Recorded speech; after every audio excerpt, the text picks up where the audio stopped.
এই প্রতিবন্ধী সন্তানটি মাঝে মাঝে তার মায়ের জন্য মা মা করে কান্না করে। তিনি যখন বিছানায় ঘুমাতে যায় তিনি এইভাবে দেখে যে তার মা কোথায়।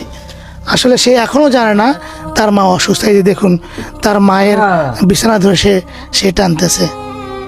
তো এই ছেলেটির দেখলে খুবই মায়া লাগে, কারণ তার মা চলে গেলে তার কি হবে।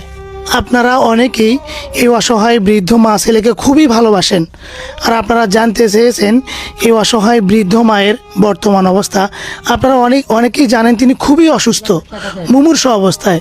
তো আমরা তাকে ডাক্তারের কাছে নিয়ে গেছিলাম, তো ডাক্তার তাকে ফেরত দিছে, কারণ তার অনেক বয়স হয়ে গেছে, 100+। তো বর্তমানে তিনি মুমূর্ষু অবস্থায়, তিনি কিছু খেতে পারে না, তিনি কথা বলতে পারে না, তার শরীরের কোনো অঙ্গই তিনি নাড়াচাড়া করতে পারে না। আমি একটা আপনাদেরকে জিনিস দেখাই।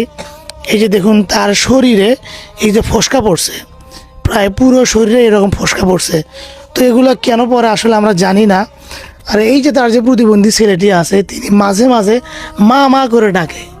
আসলে তিনি এখনও জানে না যে তার মা অসুস্থ। আর এই বৃদ্ধ মায়ের যে 2টা মেয়ে আছে, মেয়েরাও আসছে তাকে সেবা করার জন্য। তো আলহামদুলিল্লাহ তারা সর্বক্ষণিক এই বৃদ্ধ মায়ের উপর নজর করতেছে। তারা এখানেই থাকে এবং তার প্রতিবন্ধী ছেলেটি উপরে থাকে।